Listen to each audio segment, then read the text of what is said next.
ओम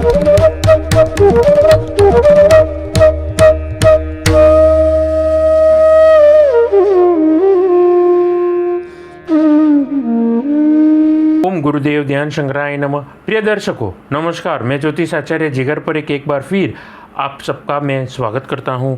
और जैसा कि आप थंबनेल में पढ़ ही चुके हैं, और मैं बातचीत करने वाला हूं वृषभ लगन के जातकों के बारे में।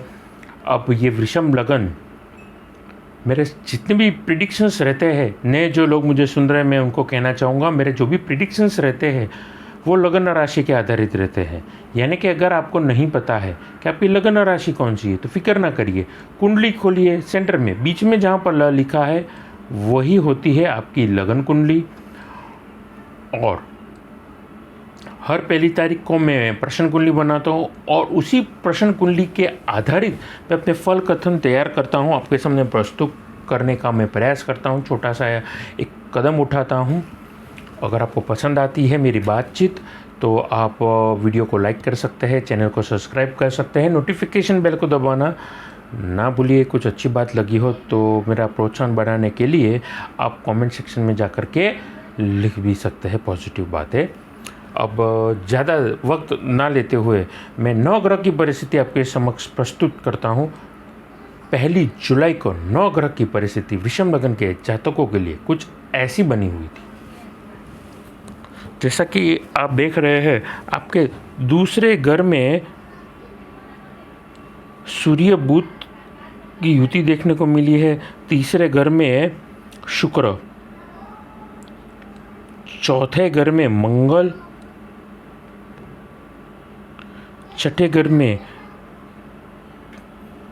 केतु पूरी तरीके से आपको निरोगी बना रहे हैं, आपके स्वास्थ्य को बेहतरीन अवसर प्रदान कर रहे हैं आशीर्वाद स्वरूप। सप्तम भाव में, यहाँ पर सप्तम भाव में चंद्रमा विराजे है। उसके अलावा अष्टम भाव में धनु राशि, मकर राशि के बाद आपके कर्म के घर में लगन को बल देता हुआ शनि, और मेष राशि में राहु और गुरु का चांडाल योग देखने को मिला है। अब यहाँ पर गौर करने वाली बात यह है, कुंडली में एक तो पहला माइनस पॉइंट यह है कि गुरु 12वें घर में, राहु 12वें घर में। हालांकि 12वें घर का राहु अच्छा माना गया है और विदेश योग बना रहा है, तो वहीं पर छठे घर पे केतु आपको निरोग प्रदान कर रहा है। यहाँ पर शनि और मंगल की परिस्थिति दर्शकों को देखनी होगी। यहाँ पर वो परिस्थिति आपके लिए षडाष्टक योग बनाने की परिस्थिति वो बना रहा है, माँ के घर में और कर्म के घर के बीच में। ये दो जो चीज़ बनी है वो मैं समझता हूँ नेगेटिव इम्पैक्ट क्रिएट कर रही है। इसका प्रभाव कैसा रहेगा, क्योंकि ये घर जो है, ये वृषभ लगन की जो घर है वो शुक्र का है।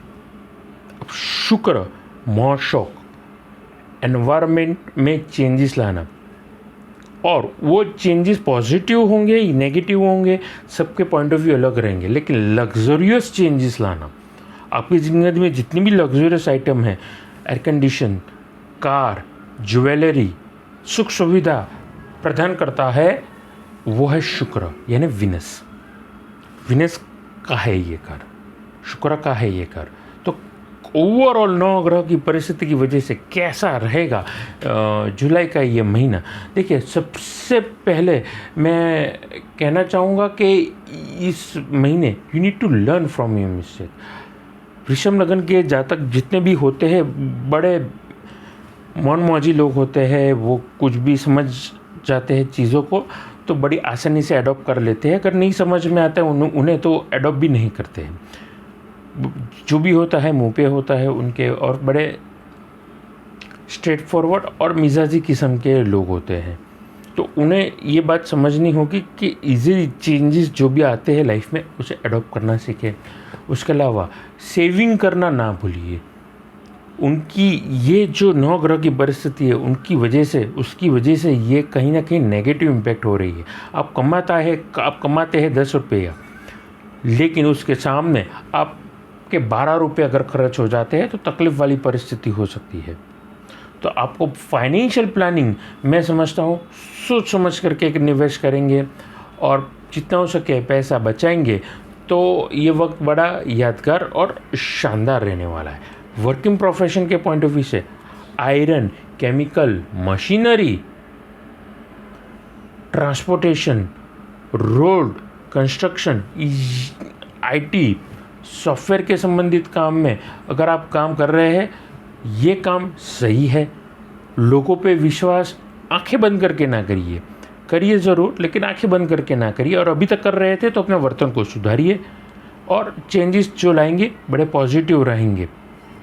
उसके अलावा आप बिज़नेस अगर एक्सपांड करना चाहते हैं तो सोच समझ करके निवेश करेंगे या सोच समझ करके निर्णय लेंगे और फिर निवेश करेंगे तो मैं समझता हूँ बड़ा ये जो वक्त है लाभदायक परिस्थिति को आप निमंत्रण देंगे। अब इस कहानी में ट्विस्ट कहाँ पर है? कहानी में ट्विस्ट यहाँ पर है, आपको तक बार बार मिलती रहेगी निवेश के पॉइंट ऑफ व्यू से, आपको तक बार बार मिलेगी नए कोई बिजनेस एक्सपांड करने के लिए। लेकिन अगर आपको उस बारे में अगर ज्ञान नहीं है, कॉन्फिडेंस लो है, तो कृपया करके एक बार अपने किसी जानकार व्यक्ति को, एस्ट्रोलॉजर को या फिर उस लाइन के एक्सपर्ट को आप पूछ करके निवेश करेंगे या जो भी बदलाव लाने हैं वो करेंगे तो आपके लिए फ़ायदे वाली परिस्थिति होगी ही होगी। आगे मैं बातचीत करना चाहूँगा वृषभ लग्न के नौकरी पेशा वर्ग के जातकों के बारे में। देखिए, अब यहाँ पर आपको ये चीज़ समझनी होगी कि अगर आप चेंजेस ज़िंदगी में लाना चाहते हैं, आप नौकरी चेंज करना चाहते हैं, नए के अपॉर्चुनिटीज़ ढूंढ रहे हैं, तो ये वक्त सही है, आपको लिए opportunity best of the best मिलेगी। Apart from that there will be a certain unexpected changes. अगर वही जगह पे अगर आप रुके हैं और नौकरी नहीं ढूंढ रहे हैं, सेटिस्फाइड है, तो याद रखिए प्रकृति में बदलाव जो है वो ज़रूरी है, या दूसरे शब्दों में कहूँ बदलाव प्रकृति का नियम भी है। तो वही जो चीज़ कल थी वो आज नहीं रहने वाली है। तो उसका मतलब आपके लिए आपकी नौकरी में नई जिम्मेदारी बढ़ेगी, जॉब डिस्क्रिप्शन में आपके लिए चेंजेस होंगे। ये इस चीज़ को आपको समझना है और फिर चीज़ों को एडॉप्ट करना है। मेरी बात को आप ध्यान में रखिए, आप मिस्टेक में से सीखिए। पुराने जो कड़वे अनुभव हुए थे ज़िंदगी में वो आपको सिखा के गए थे, लेकिन अगर आप सबकॉन्शियस माइंड अगर आपका एक्टिव नहीं है, अर्थ जागृत मन से अगर आप अभी भी सोए हैं, नींद में हैं, तो आपने तकलीफ़ को निमंत्रण दिया है। मेरी बात को आप ध्यान में रखिएगा।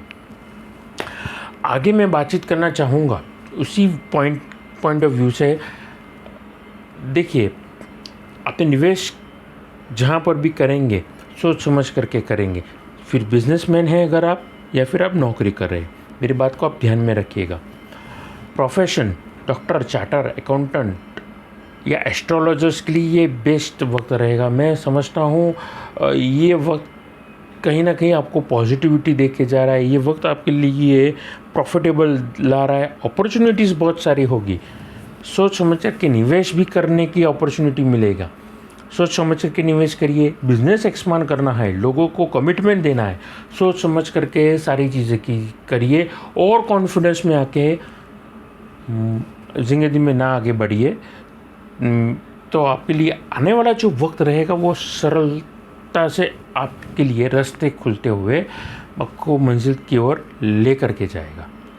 आगे मैं बातचीत करना चाहूँगा लव और पर्सनल लाइफ के बारे में। देखिए, डिफरेंस ऑफ ओपिनियन रहेंगे ज़िंदगी के, क्या ये एक पड़ाव है। डिफरेंस ऑफ ओपिनियन का मतलब ये नहीं कि मन मोटाव हो जाना या दुख हो जाना या किसी ने मुझे बहुत हर्ट कर दिया है। आजकल लोग क्रिटिसिज्म को एडॉप्ट नहीं कर पा रहा है, एब्जॉर्ब नहीं कर पा रहे। तो ज़िंदगी में थोड़ा फ्लेक्सिबल बनिए, सामने वाले के पॉइंट ऑफ व्यू से अपनी ज़िंदगी को देखिए। आपका लाइफ पार्टनर, आपके पेरेंट्स, आपके सिस्टर्स, आपके सिबलिंग्स क्या कह रहे हैं आपकी ही ज़िंदगी के बारे में, उसका सोचिए, समझिए और फिर निर्णय लेंगे।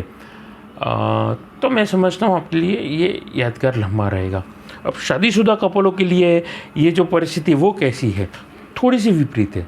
तीसरे व्यक्ति के इंटरफेरेंस की वजह से आपकी ज़िंदगी में कोई नेगेटिव इम्पैक्ट नहीं आना चाहिए, ये बात याद रखिए। कोई तीसरा व्यक्ति ये कह रहा था या वो कह रही थी, उसकी वजह से हस्बैंड ने वाइफ को, वाइफ ने हस्बैंड को कुछ कह दिया है तो प्रॉब्लम हो सकता है। मेरी बात को आप ध्यान में रखिए।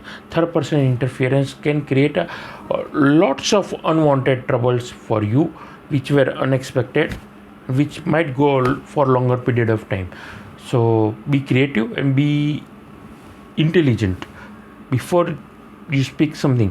कुछ भी बोलने से पहले अपनी बुद्धिमत्ता का अगर आप उपयोग करेंगे तो मैं समझता हूँ ये आप बड़ा अक्ल वाला डिसीजंस या निर्णय आप लेंगे। शुभ कामों में, मांगलिक कामों में अगर आप सिंगल व्यक्ति है तो सगाई हो जाना, शादी तक आपकी बात आगे बढ़ सकती है। मेरी बात को आप ध्यान में रखिएगा। आगे मैं बातचीत करना चाहूँगा वृषभ लग्न के विद्यार्थी वर्ग के जातकों के बारे में।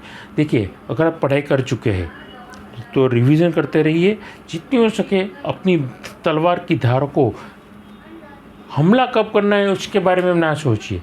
तलवार की धार को हर बार साफ किस तरह से करना है और उस पर धार बनी रहे उसकी तरफ सोचना है। क्यों? क्योंकि पड़ी पड़ी मैन में तलवार कभी कभी जंग भी लग जाता है। नॉलेज का भी वैसा ही है। दिमाग की सोच अगर स्केप्टिकल माइंड अगर आप हो चुका है, अगर आप ये सोच रहे हैं कि मेरे फलाने एग्ज़ाम में अच्छे मार्क आए थे और वही चीज़ यहाँ पर रिपीट होगी, सॉरी, चीज़ें वैसी नहीं होती है ज़िंदगी में। तो ये उन चीज़ों को आप एनालिसिस करिए और जितनी हो सके नॉलेज अगर आप एब्जॉर्ब करेंगे, एडॉप्ट करेंगे तो आपके लिए ये लाभदायक परिस्थिति होगी ही होगी। आगे मैं बातचीत करना चाहूँगा वृषभ लग्न के स्वास्थ्य के बारे में। देखिए, ड्रंक एंड ड्राइव करेंगे लापरवाही से तो तकलीफ़ हो सकती है। इम्यूनिटी पे आपको काम करना है। सूर्य नमस्कार, जॉगिंग, स्विमिंग, ये सारी चीज़ें अगर आप काम करेंगे तो आपके लिए शरीर में आने वाले जो दिन हैं उन दिनों में आपके लिए आपका जो स्वास्थ्य है वो निरोगी बना रहेगा। अभी क्योंकि मैं निरोगी हूँ इसलिए मुझे क्यों करने की ज़रूरत है, ये अगर सोच रखी है आपने तो आपने अनवांटेड ट्रबल्स को इनविटेशन दिया है। मेरी बात को आप अन्यथा ना लेते हुए इस बात को आप ध्यान में रखेंगे। तो ये थी मेरी बातचीत वृषभ लग्न के स्वास्थ्य के बारे में। आगे उपाय में 4 जनवरी को, माफ़ कीजिए, 3 जुलाई को गुरु पूर्णिमा है। 4 जुलाई को श्रावण मास की शुरुआत हो रही है जो कि रहेगी तकरीबन 2 महीने। 19 साल के बाद 2 महीने के हिसाब से 21 अगस्त के आसपास आपका श्रावण मास रहेगा। तो जितना हो सके शिव जी की पूजा करिए, पंचामृत पानी के साथ चढ़ाइए, उनको अर्पण करिए। अगर आप नाग दोष से या काल सर्प दोष से या विष युग से पीड़ित है तो पार्श्व जी को भी पानी से उनका अभिषेक करिए, उन पर भी थोड़ा सा पंचामृत डालिए तो आपको आशीर्वाद मिलेगा। और केला बेल पत्र अगर आप चढ़ाएंगे तो आपके लिए बड़ा लाभ वाली परिस्थिति भी होगी ही होगी। तो यहीं पर अपनी वाणी को मैं आराम देना चाहूँगा। जाने से पहले हर एक एपिसोड में मैं कहता हूँ कि आप कुंडली कंसल्ट करवाना चाहते हैं, घर का ऑफिस का नक्शा कंसल्ट करवाना चाहते हैं, श्रावण मास के पवित्र इस मास में अगर आप इस महीने आप रुद्राक्ष खरीदना चाहते हैं, अच्छी क्वालिटी के रत्न खरीदना चाहते हैं, श्री यंत्र खरीदना चाहते हैं तो नीचे दिए गए नंबर पर आप मेरा संपर्क कर सकते हैं। नमस्कार।